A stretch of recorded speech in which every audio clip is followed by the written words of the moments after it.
How avoidants emotionally collapse after losing someone genuine. Let me talk to the people who push love away when it gets too close. Not because you don't want love, but because love feels like a risk you weren't trained to take. You meet someone real, someone who sees you, even the parts of you you try to keep hidden. They show up, they're consistent. They give you the kind of affection that's calm and terrifying at the same time. So what do? You find reasons to create distance. You intellectualize your feelings. You say, it's moving too fast, or I need space. And eventually, they stop chasing. That's when the collapse begins. Because when someone genuine finally walks away, not out of bitterness, not out of revenge, but because they just can't keep pouring into a closed heart, you feel it. But here's the twist. Avoidants don't collapse instantly. They collapse in silence. In stages. While pretending they're fine, they'll go to work, go to the gym, text their friends. But late at night, they'll scroll through photos they never posted. They'll read old messages like they're forensic evidence. They'll wonder, did I make a mistake? Why do I feel emptier now than I ever did when I was alone? The truth, you didn't lose someone because they weren't enough. You lost someone because you never let them in far enough to show you that you were enough.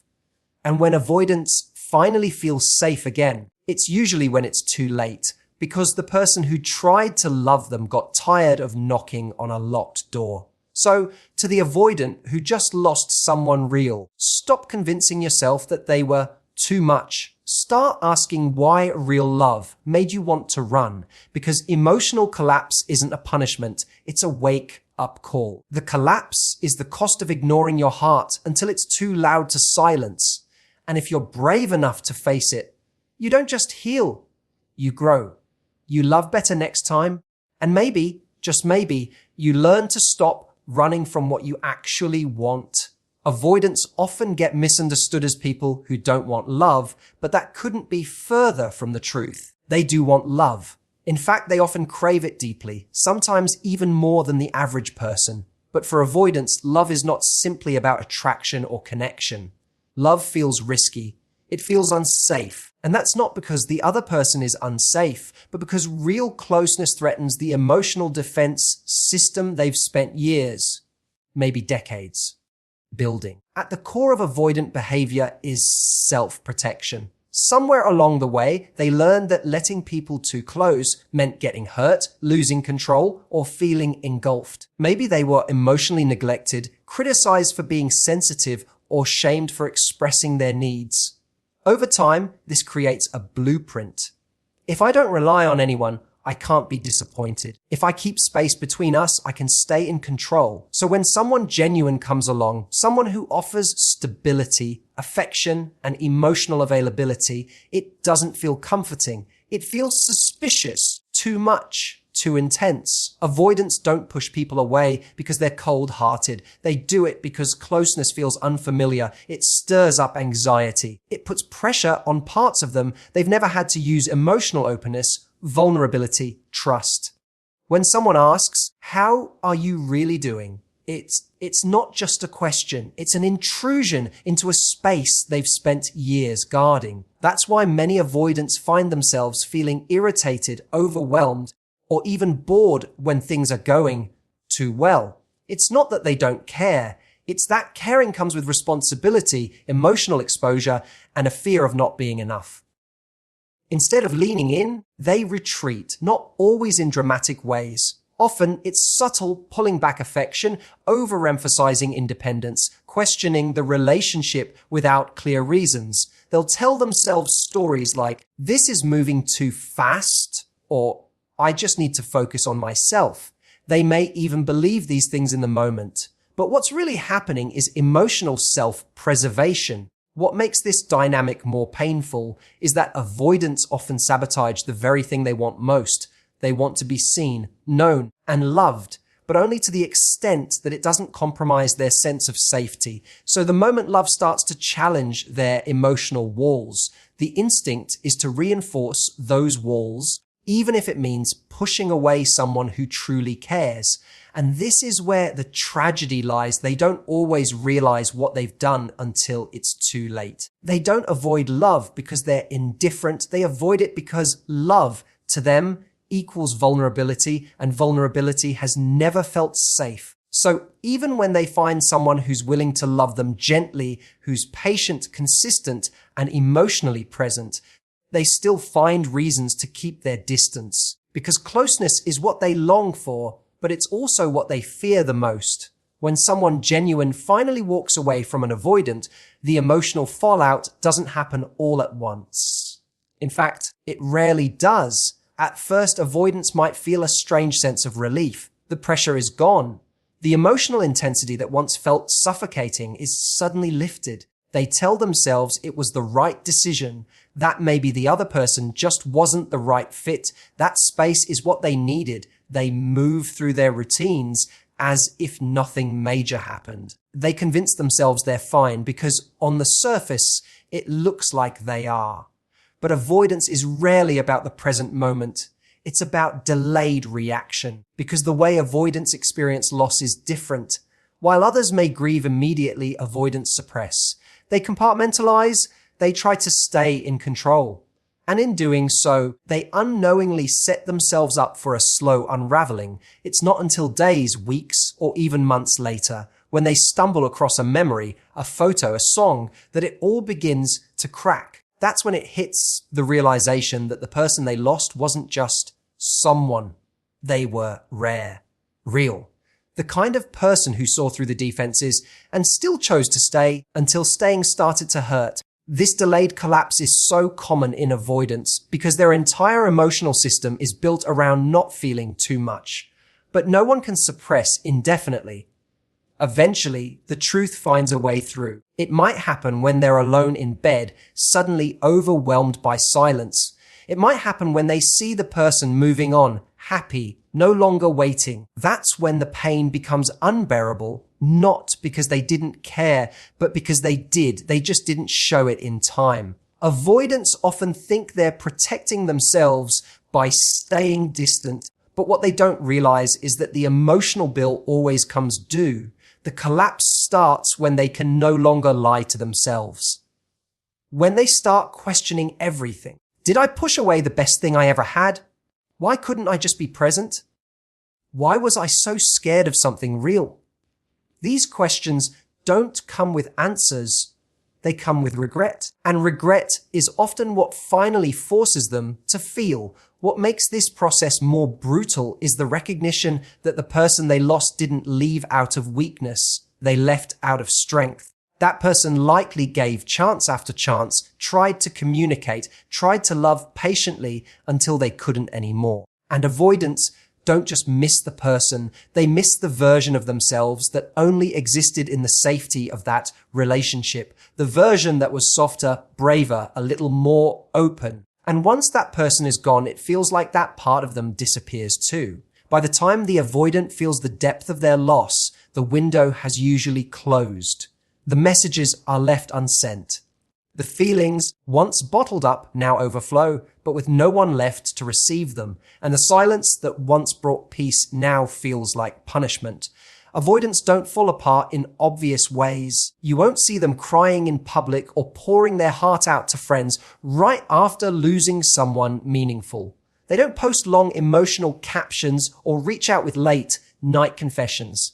Instead, they keep moving. They go to work, maintain conversations, and even appear more together than before.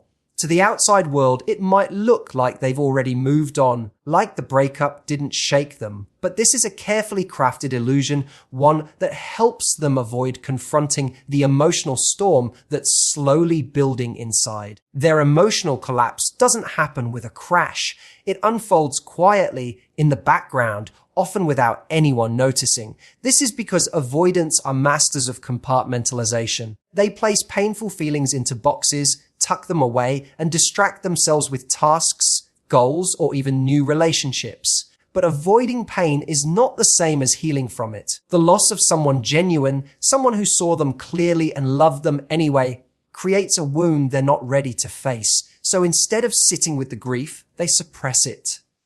At first, it works. They tell themselves they made the right choice, that the relationship was too demanding, or that they weren't ready. But with time, the emotional residue starts to leak out in subtle ways. They feel an unexplained heaviness, a creeping sadness they can't attribute to anything. Things that used to excite them feel dull. Nights become harder. They scroll through old conversations, read messages they once ignored, and wonder why they now carry this deep sense of loss they were so sure they'd avoid. Avoidants often underestimate the emotional impact of losing someone who was truly present. Because they didn't express much while the relationship was alive, they assume the ending won't affect them either. But that's where the collapse takes root, in the mistaken belief that not expressing emotion means not feeling it. In reality, the feelings were always there, buried beneath the surface, waiting for the moment when distractions run out and silence takes over. The pain intensifies when they start to compare new connections to the one they lost. They notice the difference. The conversations aren't as deep. The emotional safety isn't there. The same comfort is missing. And even if they start dating again quickly, there's often an emotional void that no one else seems to fill. That's when the internal unraveling accelerates. They begin to miss the consistency, the acceptance, the intimacy they once took for granted but didn't know how to receive. This kind of emotional collapse is confusing for avoidants because it doesn't look like a breakdown. It's quiet, functional, but it's deeply felt. It's the kind of pain that hides behind "I'm fine" and lingers in the pauses between distractions. They fall apart slowly in private, sometimes without even understanding why. But it's not because they didn't care. It's because they cared deeply and didn't allow themselves to feel it until the person was no longer there to feel it with them. When someone genuine walks away from an avoidant, there's often a moment of clarity that cuts deeper than expected. At first, the avoidant might rationalize the loss, telling themselves that things just weren't working, that they needed more space, or that the connection didn't feel quite right. But eventually, a deeper truth emerges: they didn't truly allow that person in. Not fully. Not where it mattered. And that realization doesn't just bring sadness, it brings a kind of inner reckoning that's difficult to escape. The pain comes not only from the absence of the person, but from the recognition of what could have been. Genuine people don't just offer affection, they offer emotional safety, acceptance, and a mirror to parts of ourselves we often avoid. But to benefit from that, you have to open up. You have to let them see you. Not just the polished, self-sufficient version you show the world, but the uncertain, scared, and imperfect parts too. And for avoidants, that level of openness feels like a threat. It means losing control, being vulnerable, and risking rejection in the very places they've spent years protecting. So instead of leaning in, avoidants keep their distance. They stay guarded, intellectualize their emotions, or try to control the relationship's pace to maintain a sense of safety. They might show care in indirect ways, through actions, subtle gestures, or being present when it's convenient, but they stop short of emotional intimacy. They keep a door closed, sometimes without realizing it's even closed, and that closed door is what eventually drives the genuine person away. The hardest part comes when the avoidant realizes that person didn't leave because they lacked love. They left because they were exhausted. Genuine people don't walk away quickly. They stay longer than they should. They communicate. They try to meet halfway. They give more than most. But eventually they hit a wall. And when they do, it's not a loud, dramatic exit. It's quiet, peaceful, final. And that's when the regret begins to form. It's not just the loss that hurts. It's the realization that the avoidant never gave the relationship a real chance. They start to question, what if I had just let them in? What if I had been honest instead of distant? What if I had trusted the love they were offering? These questions haunt them, not because they don't know the answers, but because deep down they do. The emotional pain becomes less about what the other person did and more about what they themselves couldn't do. They couldn't receive love. I couldn't let someone see the full picture, couldn't trust that they were worthy without hiding behind detachment. And now, the person who once offered them emotional oxygen is gone, not because they stopped caring, but because they ran out of air trying to breathe life into someone who wouldn't exhale. That's the collapse, not just from missing someone, but from knowing they never got to see who you truly were, because you never gave them the chance. Emotional collapse, while painful, is not just an end. It can be the beginning of something transformational. For avoidance, this kind of collapse doesn't come out of nowhere. It's the product of years of emotional distance, patterns of self-protection, and a fear of vulnerability that has gone unexamined for too long. But when the loss of someone genuine finally breaks through those defenses, it creates an opportunity. Not one that feels comfortable, but one that can finally push them into growth they've been avoiding their entire life. The pain forces a pause. Avoidants, who are usually excellent at staying busy or emotionally disconnected, suddenly find themselves unable to run from their feelings. There's nothing left to distract from. The relationship is over, the person is gone, and the old methods, rationalizing, blaming, detaching, no longer bring relief. Instead, the emptiness feels sharp, the silence echoes, and for the first time they begin to ask real questions, sirs. Why did I push them away? Why was I afraid to let them close? What part of me believed I wasn't safe in their love? This stage, where regret meets self-awareness, is where transformation begins, because the collapse strips away the illusion that emotional avoidance works. It doesn't. It might protect someone in the short term, but in the long run, it costs them connection, intimacy, and real love. And when they finally feel that cost deeply enough, they begin to understand that the pain wasn't caused by the relationship. It was caused by the walls they built to keep love out. Growth doesn't happen the moment the relationship ends. It happens when the avoidant begins to face the pain instead of numbing it. It happens when they stop viewing vulnerability a threat and start seeing it as a bridge. They realize that being emotionally open doesn't mean losing control. It means allowing themselves to be seen, heard, and loved for who they actually are, not just who they pretend to be. This process isn't quick. It often requires reflection, therapy, and a willingness to challenge deeply ingrained beliefs. But once an avoidant begins this work, they slowly shift. They become more aware of their triggers, more attuned to their emotional needs, and more capable of expressing love instead of withholding it. The next time someone genuine comes along, they're not as quick to pull away. They recognize the value in being met emotionally, and they begin to trust that it's okay to let someone in. The emotional collapse isn't a punishment. It's a signal. It's the moment where everything the avoidant has been running from finally catches up with them. And while it hurts, it also opens a door that's been closed for too long.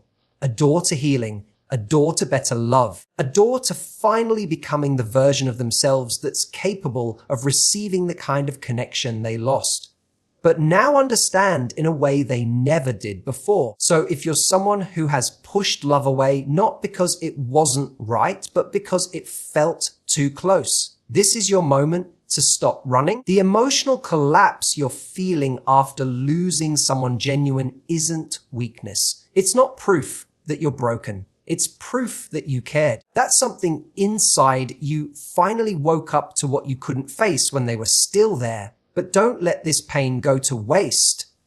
Let it teach you something. Let it strip away the old story that says love isn't safe, that closeness is dangerous, or that you're better off alone. Because you're not better off alone.